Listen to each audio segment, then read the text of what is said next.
Good afternoon. Good afternoon. I should say good morning. It's still good morning. It's almost afternoon here in central New England, Southborough, Massachusetts. My name is Mark Kulak.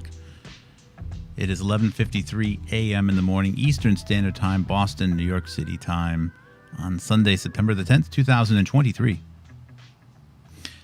And today we are just going to plow through, and we are going to finish up the reading of the Yale Law Journal 2023 article called The Antibody Patent Paradox. I see that we are a little more than 75% of the way done. We are in the last section right now, resolving the paradox. Of course, I don't think they actually do, but they put forward several suggestions on how to move things forward and, of course, talk about the trade-offs of each of those suggestions. You can watch parts 1 through 6 on Rumble and Odyssey and BitChute. BitChute and Odyssey, they're actually set up as a playlist, so you can start with the first one and go straight to the end. All the episodes are available through Houstonic.live. The last two episodes, part 5 and part 6, I did some audience interaction on those, and between that and, of course, saying things that are not said within the document itself, potentially a little bit too spicy to leave on YouTube. So as a method of preserving strikes, I took those offline. I made them a bit shorter, and it's the version 2, the abridged versions that are on the Rumble, BitChute, and Odyssey for parts 5 and part 6. So we're not going to do any audience interaction here with part 7. We're just going to plow right through. For those of you who are joining me live, thank you. It remains extremely muggy here in New England. It's just been one of those summers, but we're not going to talk anymore about that. So let us just get straight down to business. Boom, boom, boom, boom, boom, boom, boom. There we go. So last section, resolving the paradox. Is the game up for antibody patents? Should it be? Envisioning a future for antibody patent claims requires a mix of theory and pragmatism, an understanding of what role, if any, genus claims will continue to play in antibody patenting, and an investigation into strategies about what to do next. So, Section 4, Part A. Do we still need genus antibody claims? Thank goodness I learned how to pronounce that word properly, huh? Post Amgen and Juno, it seems fair to say that the inventor of an antibody is limited to claiming only specific antibodies enumerated in the claims and disclosed in the specification as having a particular structure. More broadly, antibody patentees will be limited to species claims rather than claims to genera of antibodies with similar functions. The Patent Office still issues functional genus claims, but those claims are unlikely to survive in court. Recent work by S. Sean Tu, T-U, last name, and Christopher M. Holman, H-O-L-M-A-N, suggests that patentees are taking this lesson to heart, as an increasing number of patents directed to antibodies are directed to individual species. Some are definitely narrow, limited to particular CDR sequences of particular antibodies. Others attempt to create narrow genus claims out of a specified group of CDR sequences. It is unclear whether that is truly a problem. Perhaps we have now reached the point where antibody innovation, at least creating new antibodies from specific antigens, is more routine and, consequently, does not need broad functional patent protection. If so, such a shift in patenting strategy seems to be a routine and If so, such a shift in patenting strategy seems to be a routine development in many fields. It is often the case that early innovations get broad patents because they are opening up a new field and there is not much prior art to constrain them. blah, blah, blah. The law used to speak of such patents as, quote, pioneering, unquote, and therefore entitled to broad scope, especially in the old days of central rather than peripheral claiming. The old law used to speak of such patents and therefore entitled to broad scope. Yeah, it seems though this feels like it's missing a verb. Though I'm going to read this sentence again. I apologize. The law used to speak of such patents as pioneering and therefore entitled to broad scope, especially in the old days of central rather than peripheral claiming. Okay, so here they mean is it in past tense. The law used to speak of such patents as pioneering and therefore entitled to broad scope, especially in the old days of central rather than peripheral claiming. But as a field of research matures, it gets more crowded and the inventions get more incremental. It therefore makes sense that claims should be constrained accordingly. Perhaps something analogous is going on with antibodies. As the science matures, improvements, even the discovery of new antibodies, becomes less of a pioneering act and more a humdrum extension of ordinary innovation. Narrower patents are accordingly appropriate too. And there are also efforts to adopt a common model, notably the Structural Genomics Consortium. There's something to look up, guys. The Structural Genomics Consortium. Wow. To antibody antigen identification. If so, the Federal Circuit's change in policy might be a good thing. Antibody treatments are notoriously expensive, and anything that increases competition seems beneficial. The complexities surrounding biosimilars notwithstanding, eliminating antibody genus patents will allow non-infringing alternatives, namely antibody therapies that bind to the same antigen but have different structures. In Amgen, for example, Amgen's and Sanofi's anti-PCSK9 antibodies are not structurally identical, but they bind to the same antigen and compete in the same market for lowering persistently high cholesterol. That competition can lower prices, which is a good thing. But we're skeptical of the more general argument that we no longer need effective patent protection for antibodies, or, more narrowly, that the means to invalidating antibody claims under Section 112 is the right move. First, the fact that we know more about antibodies generally, or even can routinely create some of them, blah, blah, blah. Let me restart that again.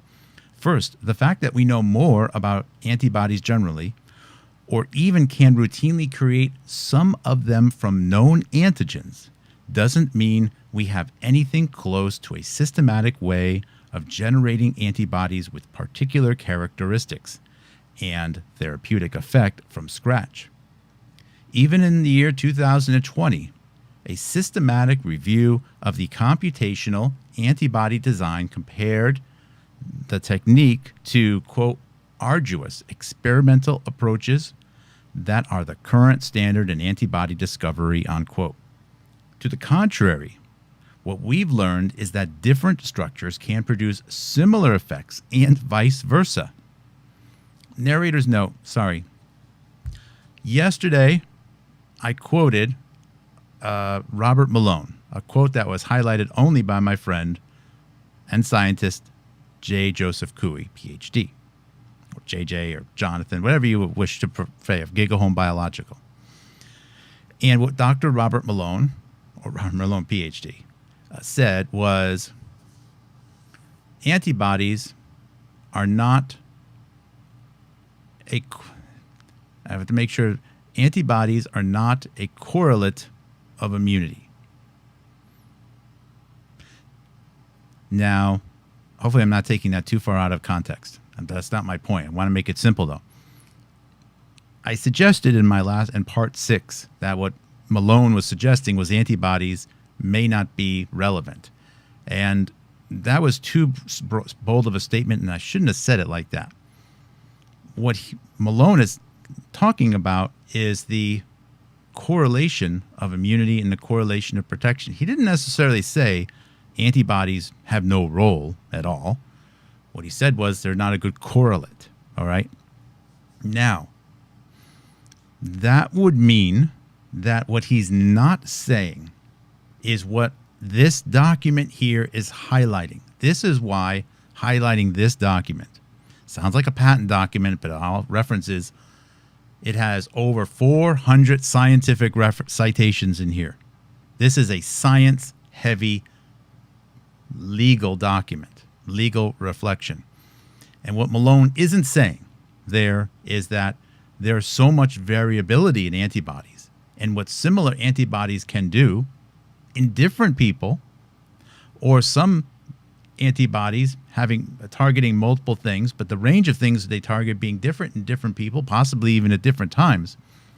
This massive matrix is not really known, and therefore it is not possible to confidently state that the presence of or the absence of a particular structurally specific antibody correlates to anything meaningful. That's what he was saying.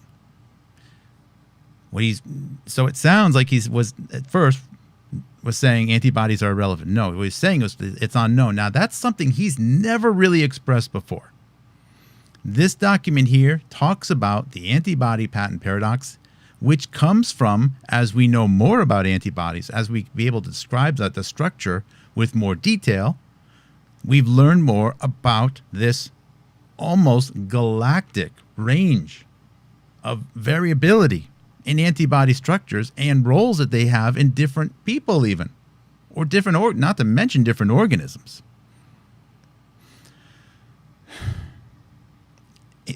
So if Malone, as the self-proclaimed inventor or an inventor of DNA or genetic vaccination, everything he has done since the 1980s, according to his own words, his own documents, even his own patents, was causing cells, was creating a transfection to cause cells to produce antigens, which then the body makes antibodies to, or the host organism. That's his entire career. Meaning Malone, it's impossible to believe that Malone did not know of this issue before the pandemic started. Ever since day one, probably 20 years before day one, he has known about this or has started to sense this. He knew about it on the Brett Weinstein Dark Horse podcast. He has known about this when he presented at the EU summits. He has known about this.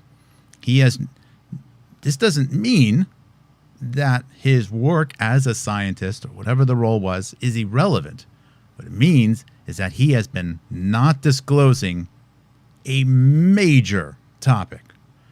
And as someone who works in the area of computational biology, Robert Malone, he would have been involved in, or at very least cognizant of, attempts to collect data to help connect the dots here and maybe come up with like common structures which work similarly in a greater range of individuals for different pathogens, for different antigens. He never said that before. That is the big data part that I must state Housatonic has been talking about since at least for a year right now, probably a year and a half. The need to collect your or my DNA that's old. That's old.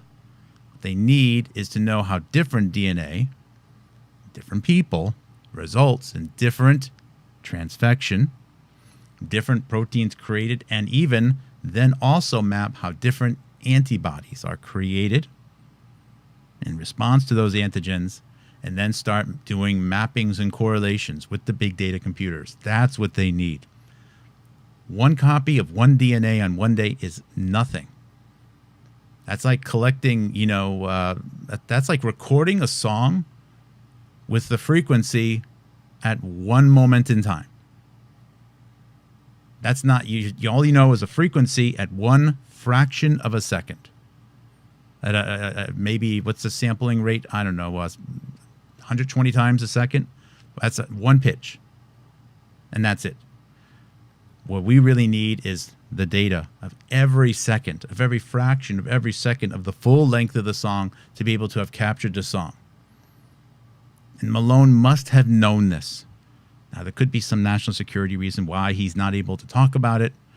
I can understand that. Obviously, he can't be talking about this if it is a national security secret. Otherwise, he would be breaking espionage acts and would be Snowden. Anyways, I just had to highlight that part yesterday. I almost thought about doing a whole show just to express how important it is that Malone said that now. And I do believe it's in response to a select group of people who are talking about this frequently, and that I apologize for expressing it in a way that Malone was suggesting antibodies are irrelevant. It's not. I was wrong to say it like that. And even myself, I sometimes might have even been thinking of that loosely, poorly at that time. It was really about this correlation, which still needs to be mapped out. So let me go back here. End of narrator's note there. There was an important thing to call out, though. To the contrary, we've learned that the different structures can produce similar effects and vice versa. We know more about the antibodies we make, but that doesn't mean that making them has become routine. Generating effective, high affinity, high specificity, therapeutically tolerable, no adverse reactions. I think they missed the boat there. Whoops.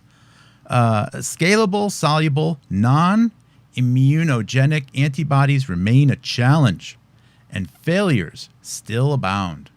Biogen's recent efforts to develop antibodies that target an Alzheimer's-related protein have been not just a dud, but the subject of mockery.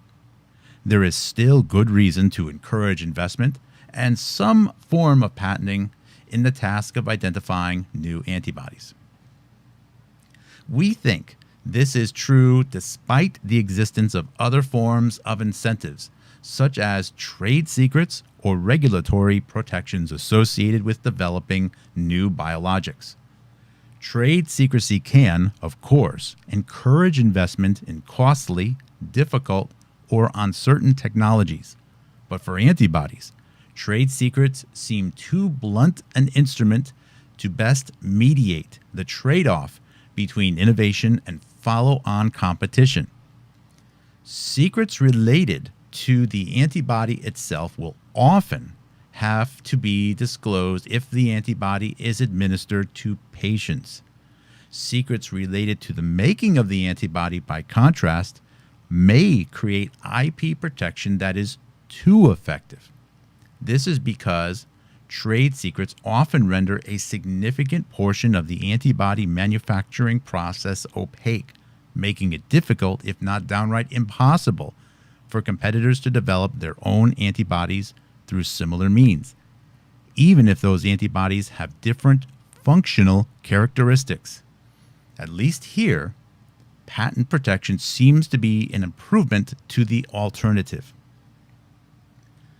Regulatory incentives might limit the development of biosimilars that copy the antibody exactly, but many antibody cases like Amgen versus Sanofi and the development of anti-PCSK9 antibodies involve generic substitutes, but competing brand owners developing and testing their own antibodies. That is, even with regulatory exclusivities for a given biologic product, well-heeled competitors can develop their own antibodies to the same antigen, armed with the knowledge of the progenitor's success. Some might conclude that we should permit competitors to develop their own antibodies, but effective patent protection might require preventing that competition for a limited period, just as it does in other industries.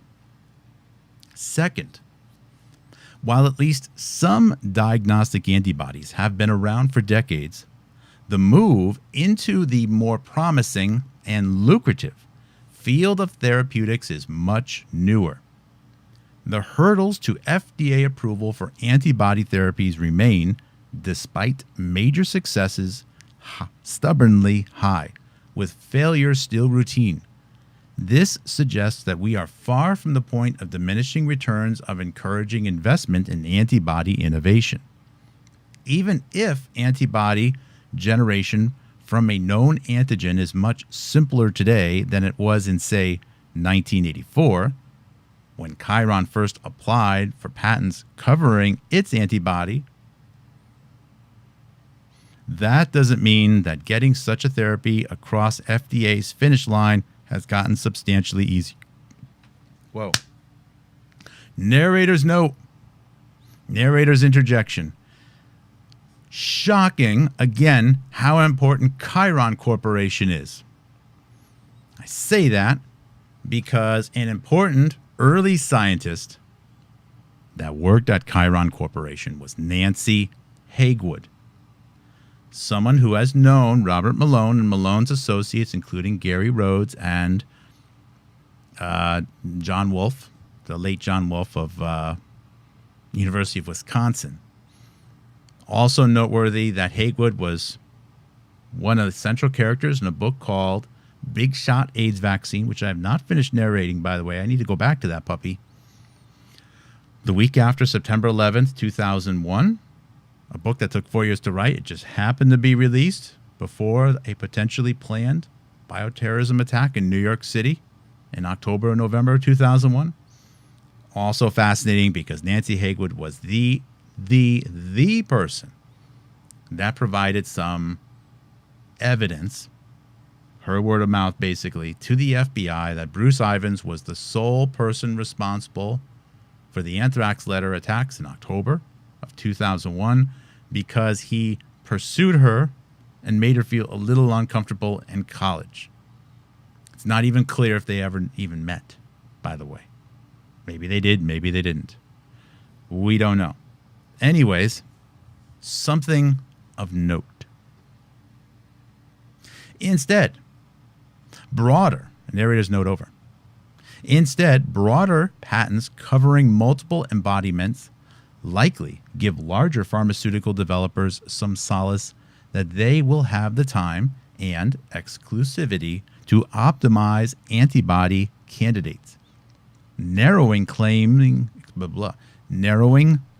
strategies to only a few embodiments of an early stage antibody molecule may cause some to abandon the race. And it's not obvious that a patent limited to the particular species the inventor discovered will necessarily provide effective protection. That is what Robert Malone was talking about. Advances in antibody science now make it significantly easier to evade species claims by using a structurally different antibody with similar, if not identical, effects. Species patents that turn out to be easy for competitors to evade may not sufficiently encourage the sort of investment we need.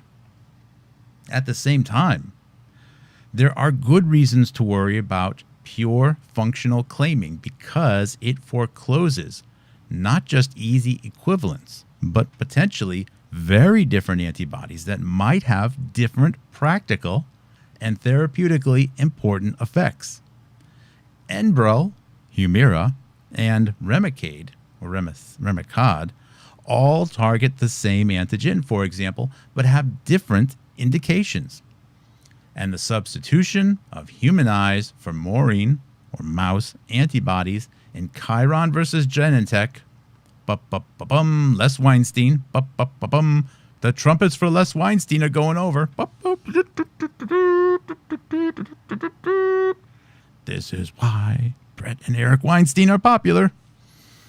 And the substitution of humanized for murine antibodies in Chiron versus Genentech, for example, was a radical improvement that eliminated serious health risks and introduced a new technology that rapidly became the industry standard. Wow, we need to really dig into that patent, I guess. that protein patent issue case. Claims that are too broad, even if they provide an incentive to encourage such work, would allow patentees to control dramatic improvements to therapies directed to the same antigens. So, do we still need antibody genus claims? We think so. Genus claims encourage the broad-ranging research needed for antibody development, quote, preventing competitors from capturing the benefit of an invention while avoiding infringement by making a minor change to one aspect of it, unquote. Given the uncertain and costly road from antigen identification to therapeutic development, companies that develop new therapeutic antibodies need some form of effective protection. But expansive functional claims to, quote, newly discovered antigens, unquote, or simple recitations to antibodies' affinity without more are another matter altogether. Look at all these footnotes. Section 4, Part B, practical alternatives to functional antibody claims. Perhaps there is a middle ground in patent law, some way to get some of the benefits of genus claims for antibodies, even in a world where the Federal Circuit is unlikely to uphold them. One solution, sequence homology or structure plus claims tied to other areas of biotechnology, is unlikely to work for antibodies because broad changes in genetic structure are likely to affect their function. Means plus function claiming is another possibility depending on how broadly the courts apply it. Lastly, patentees could rely on the doctrine of equivalence, an alternative theory of patent infringement, to expand species claims, a possibility that, perhaps oddly, best parallels the science of antibodies. Section 4, Part B, Subpart 1, sequence homology and structure plus claims. One possible way to salvage antibody genus claims would be to add enough structural elements to traditional functional antibody claims to overcome the hurdles imposed by Amgen and Juno. This could include, for example, identifying both some structure of a given antibody and its epitope or affinity. TU, or TU, tau could be, and Holman provide some evidence of this occurring. Claims directed to a combination of function and some sequence to the claimed antibodies' CDRs. The problem, however, is that there is no direct relationship between structure and functional binding characteristics. So such a strategy won't create a genuinely broad genus claim. It would create only a loose subset of particular antibody species that the patentee has identified. Other antibodies with the same binding characteristics but slight variations in CDR sequences would likely escape infringement just as if the claim were purely structural. And many chemicals included in the genus wouldn't function as antibodies, creating a potential enablement problem as well. Nor is adding sequence homology to the full antibody sequence, a limitation that includes a % match to an antibody's DNA sequence, likely to be effective. First, we don't know whether other similarly binding antibodies will have mostly the same sequence structure as the claimed one, and indeed, given the science surrounding antibody diversity, we can virtually guarantee otherwise.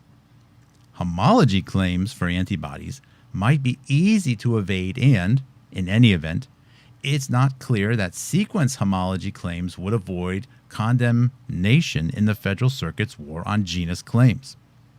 The Federal Circuit has been invalidating claims to chemical genera coupled with functional limitations because the court, wrongly in our view, requires the patentee to describe and enable the, quote, full scope, unquote, of the claimed genus.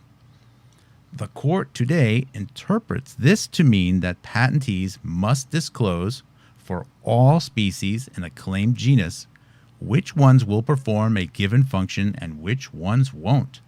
An impossibility for antibodies and, indeed, for most chemical genera. A variation on this, a functional claim to an antibody coupled with a method of treatment limitation, is likely to face the same fate. Adding one function to another doesn't seem to avoid the full scope problem that has invalidated almost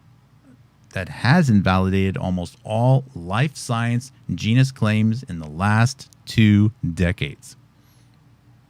Perhaps patentees in other life science areas outside antibodies can save their genus claims if they take the functional elements out of their claims and replace them with pure structure limitations. For example, a claim simply to genus Q, letter Q, with no mention of other functional limitations like efficacy or achieving a particular result. That would be an odd result if it worked. The Federal Circuit would be holding that narrower claims, i.e. those with functional limitations, require more proof of enablement and written description than broad claims that encompass any use of the genus. But even if such a strategy works elsewhere in the chemical industries, it is unlikely to work for antibodies, a science where the relationship between structure and function is weak or non-existent. Wow. Section 4, Part B2. Means plus function claiming and the doctrine of equivalence. The key to saving some antibody genus claims, rather, might lie in how Congress treated functional claiming when it passed the Patent Act of 1952. Patent owners, a century ago, often wrote claims in purely functional terms. After permitting those claims for a period of time, particularly for pioneering inventions, the Supreme Court cracked down on them in the 1940s, prohibiting the use of functional language as a substitute for a specific definition of the invention at the point of novelty. In Halliburton Oil Well Cementing Company versus Walker, the Supreme Court invalidated a patent claiming a resonator added to gas tubing that doubled as a tuned acoustical means. Let me restart this sentence. I apologize here. In Halliburton Oil Well Cementing Company versus Walker, the Supreme Court invalidated a patent claiming a resonator added to gas tubing that doubled as a, quote, tuned acoustical means which performs the functions of a sound filter, unquote, which is a functional effect. Congress reversed Halliburton in the 1952 Patent Act by explicitly allowing means plus functional claims, claims that used functional language when coupled with a means of achieving the result. This was so even if the means was the only novel part of the invention. I apologize. I'm trying to read it as if I'm speaking it naturally. But sometimes you need to pre-read the sentences, and maybe I should have pre-read these sentences. This was so, even if the means was the only novel part of the invention. The new statute, then, Section 1126, did not simply permit unfettered functional claiming, however. Instead, it provides, in quote, an element in a claim for a combination may be expressed as a means or step for performing a specified function without the recital of structure, material, or acts in support thereof, and such a claim shall be construed to cover the corresponding structure, material, or acts described in the specification and equivalents thereof, unquote. The new means plus function claiming represented a significant departure from the normal rules of patent claim construction. Patent claim construction starts with the plain meaning of the claim language. While the description of the invention can be read to help understand what the claims mean, the fundamental rule of patent claim construction is that the claim terms are not to be limited to what the patentee actually invented or described. A patentee can, for example, claim a group of chemicals without having described, much less tested, all or even very many of the chemicals in the group. That is why a patent claim to an antibody that binds to a specific antigen in a specific way will literally cover any antibody that does so, even if it is not the one the patentee discovered, and even if it structurally looks quite different than the one the patentee disclosed. Against this backdrop, Section 1126, now recodified as 112F, represents a significant narrowing of claim scope. While the 1952 Act rejected Halliburton and permitted functional claiming, the sort of functional claiming that the statutory text allows is far different than the functional claiming that was the norm in 1940. A means plus function claim element is not interpreted to cover every means of performing the function. Instead, the courts apply a different rule of claim construction, limiting the scope of these claims to only those disclosed in the patent specification and equivalents thereof. To take an example, suppose that a patent claim includes, as an element, a, quote, means for processing data, unquote. Read literally, without reference to Section 112F, this language would encompass any possible means for processing data, including any computer, but also a calculator, an abacus, pencil, and paper, and perhaps, arguably, even the human mind. Section 112F limits the scope of this claim to the particular, quote, means for processing data, unquote, actually described in the patent specification, say an iPad, and importantly, quote, equivalents thereof, unquote.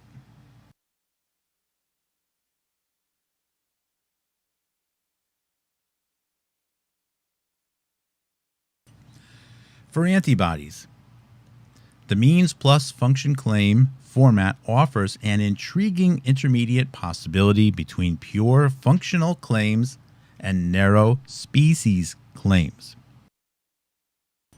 If a patent owner claims, quote, means for binding to antigen X, unquote, that claim would presumably not be invalid under the Federal Circuit's current written description or enablement precedents, because it would be interpreted to cover only those means for binding to antigen X that are disclosed in the patent, plus other means that are equivalent to the ones disclosed.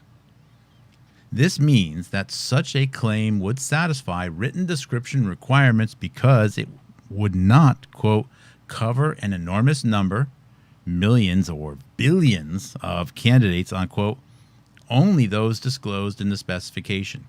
Nor, in theory, would it suffer from a lack of enablement. If person having ordinary skills in the arts, or PHOSITA, could make or use the disclosed embodiments, that is all they would need, even though the claim would extend to equivalence. Some, but not all, antibody claims may meet this current standard, and it would be straightforward to draft antibody claims that intentionally invoked the means plus function statute.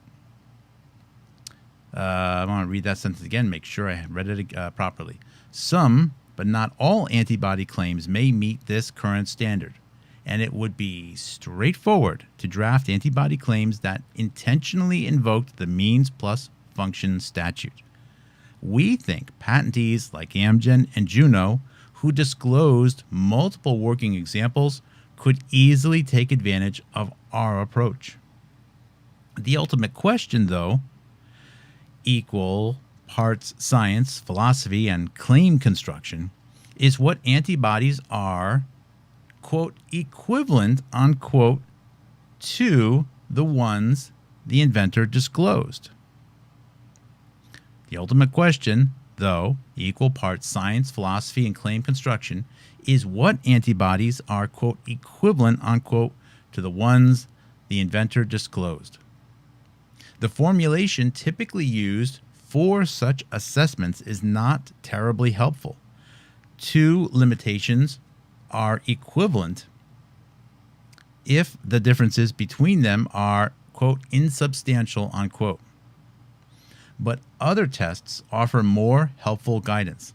Equivalence is normally found when the accused product performs, quote, substantially the same function in substantially the same way to obtain the same result, unquote.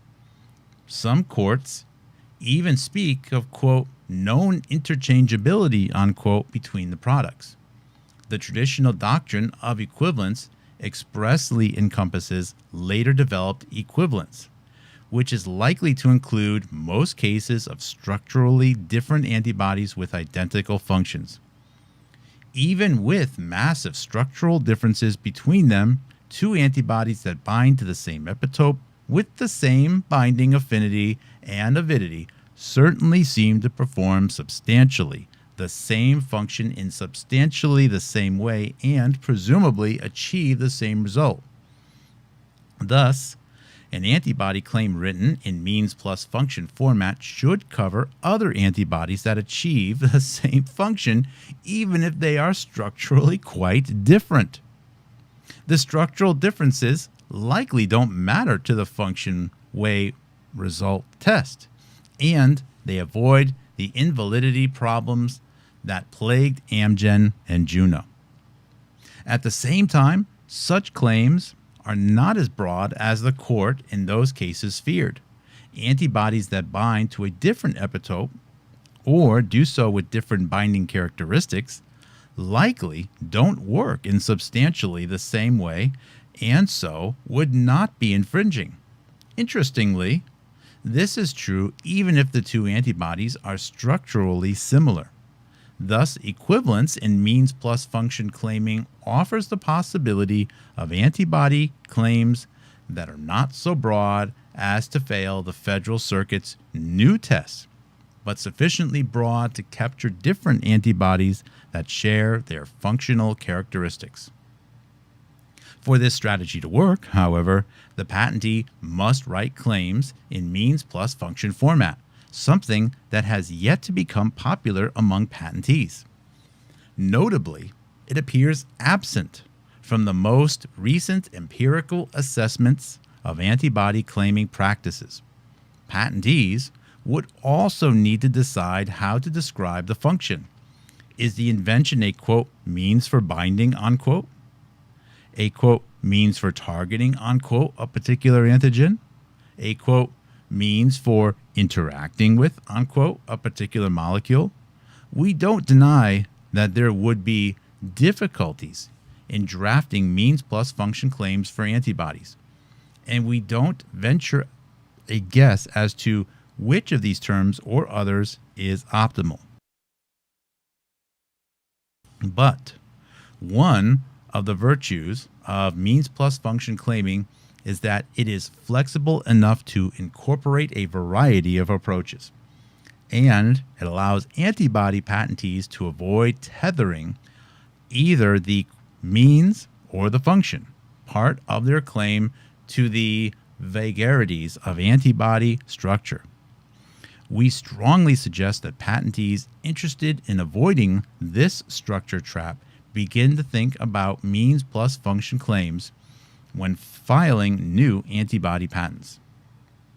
What about existing claims, most of which lack a claim that expressly invokes that format? A possible alternative is to assert a species claim that covers the structure as well as the function of the antibody. As Tu and Holman show, recent patentees are much more likely to have included species claims to particular antibodies as a backdrop, at least once it became easy to identify structure.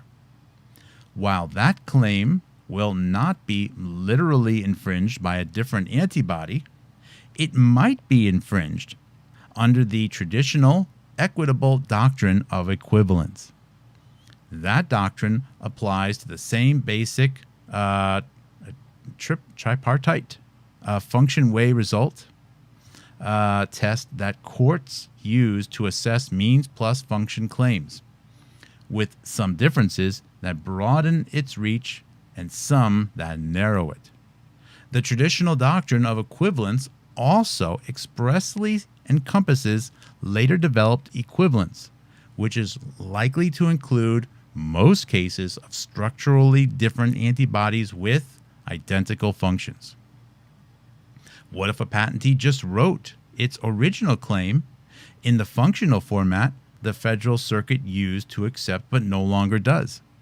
These older claims face a tougher road, but it might be possible to read a truly functional antibody claim as a means plus function claim precisely because it doesn't have structure.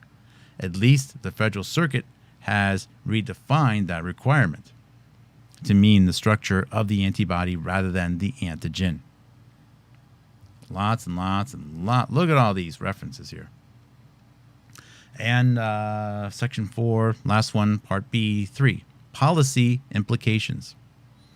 Arguably, the intermediate scope that means plus function claiming and the doctrine of equivalence offer is a good result. It permits patent owners to prevent or profit from the development of competing technologies that do the same thing or make only trivial improvements.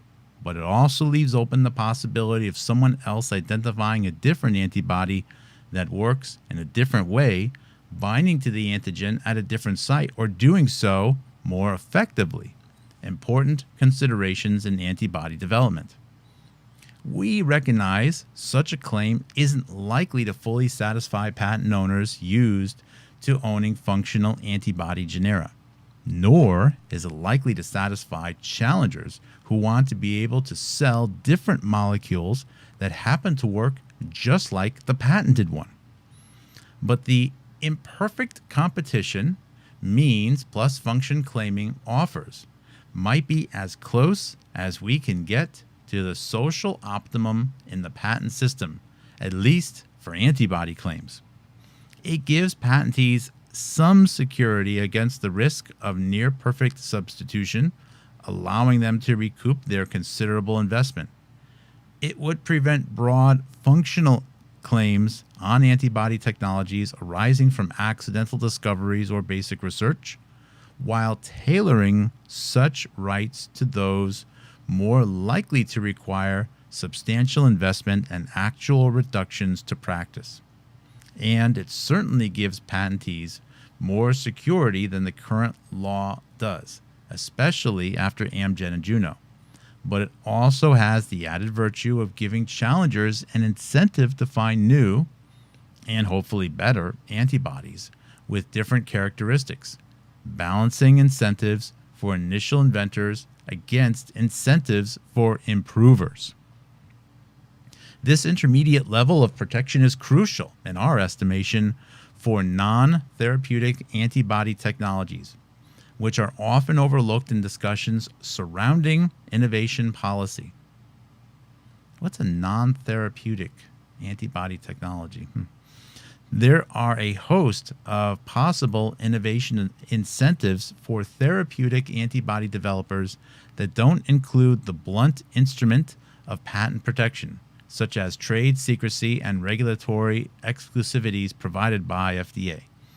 So some might argue that we don't need strong patents at all for those therapeutics. this is interesting. The intermediate for non-therapeutic antibody technologies. Non-therapeutic.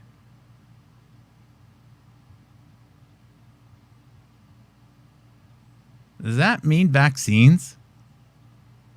Because if you're getting a vaccine for something, it's not a therapy, right? It's protecting you, again, official narrative, it's protecting you against something in the future. It's not a therapy. You're not sick. You can take a vaccine if you're already sick. You take the vaccine, so in theory, you don't get sick. So maybe wow. Is there an angle to this? Realizing that maybe there's a whole different patent considerations for antibodies if they are made as a non-therapeutic. Wow. I'm going to read this paragraph again, then we're moving on. This intermediate level of protection is crucial in our estimation for non-therapeutic antibody technologies, which are often overlooked in discussions surrounding innovation policy. There are a host of possible innovation incentives for therapeutic antibody developers that don't include the blunt instrument of patent protection, such as trade secrecy and regulatory exclusivities provided by FDA. So, some might argue that we don't need strong patents at all for those therapeutics. Unlike their therapeutic brethren, non-therapeutic antibodies, such as used for diagnostics or research tools, are not protected by any regulatory exclusivities arising out of medicine approval bodies, such as FDA or the European Medicines Agency. Without such protections, copying, as evinced by allegations in a small but increasing spate of patent infringement cases, appears to be an ongoing concern. But the patents in some of these suits are clearly overbroad and subject to invalidation. Means plus function claiming seems to strike the balance of rewarding innovators for what they actually invented while protecting them only against trivial but not significant substitutions without requiring the complexity of having such policy considerations interact with the regulatory system. But even where regulatory exclusivities are concerned, as they are with therapeutic antibodies under the Biologics Price Competition and Innovation Act, or the BPCIA, we think that there is value in this means plus function approach. The BPCIA, that's a funny one, huh? Or the Biologics Price Competition and Innovations Act, does not provide any regulatory exclusivities for innovators against others using the same antibody target, only against the same antibody used as biosimilar. And oftentimes, as with anti-PCSK9 patent infringement, accused infringers are not accused of directly copying a patent holder's technology. Means plus function claiming would allow innovators of antibody therapies to guard against trivial improvements to their technology while limiting control over later developed improvements. Such an approach seems to best tailor patents' rewards to what was invented while allowing, if not encouraging, diversity in the market. Finally, this intermediate scope framework may turn out to be helpful beyond antibody claims. Other biologics patents are sometimes also written in functional form, and even non-functional genus claims in the more traditional pharmaceutical industry are at risk under the full scope enablement and written description approaches. Means plus function claiming might offer alternative claims of intermediate scope that are more appropriate than either broad functional claiming or the rejection of all genus claims. Conclusion.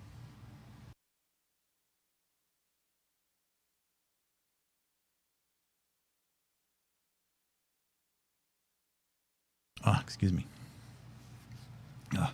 Conclusion. Antibodies constitute a staggering $146 billion annual market, an amount projected to almost double by the year 2027. Consequently, patents covering antibodies are among the most valuable in the patent system, but antibody patents are being struck down left and right, victim of the Federal Circuit's recent shift to tighten two doctrinal areas of patent law: enablement and the written description requirement.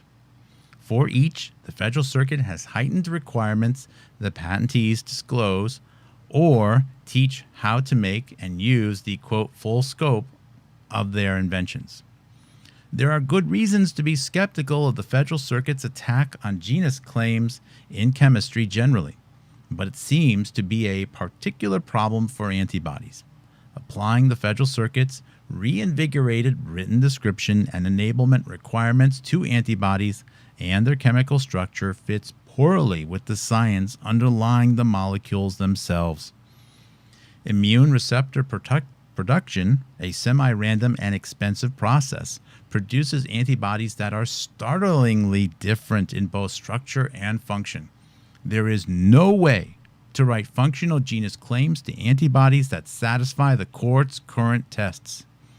The science simply does not allow it. At the same time, this change in the Federal Circuit's jurisprudence is a legitimate reaction to some of the problems with the long-standing and long-permitted practice of claiming antibodies in functional terms.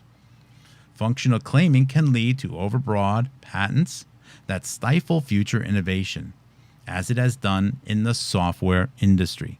Perhaps the Federal Circuit is wary of a similar result in biotechnology.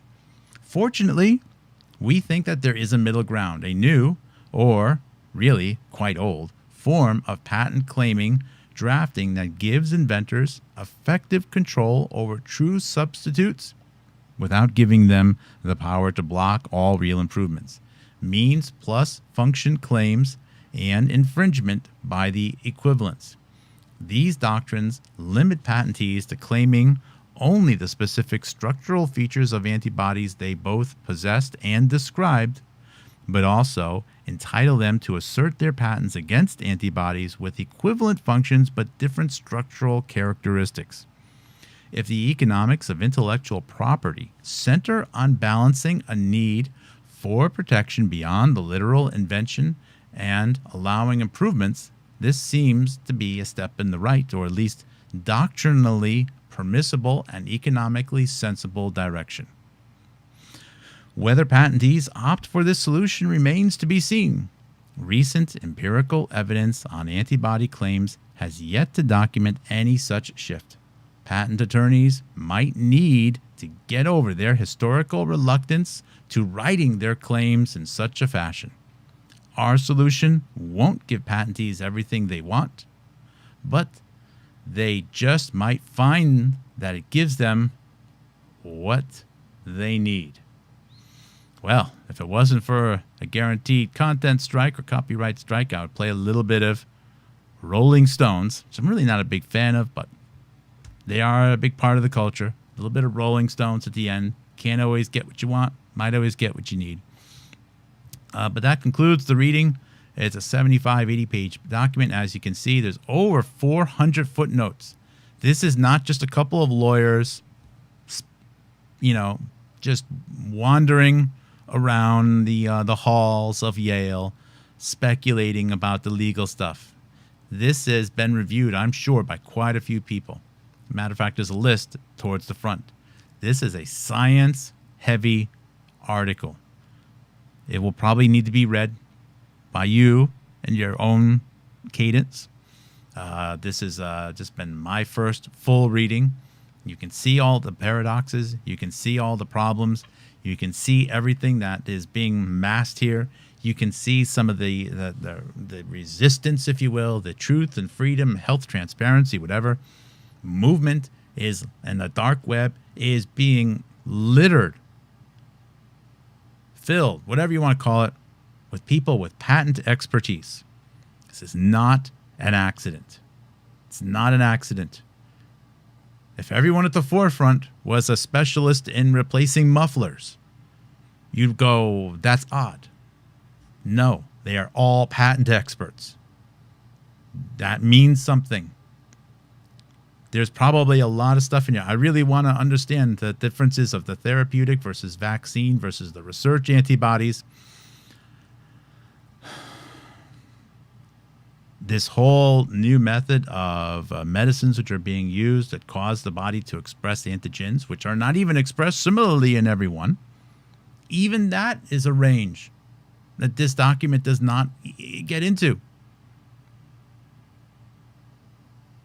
The spike protein, I've done a few videos on that, remember?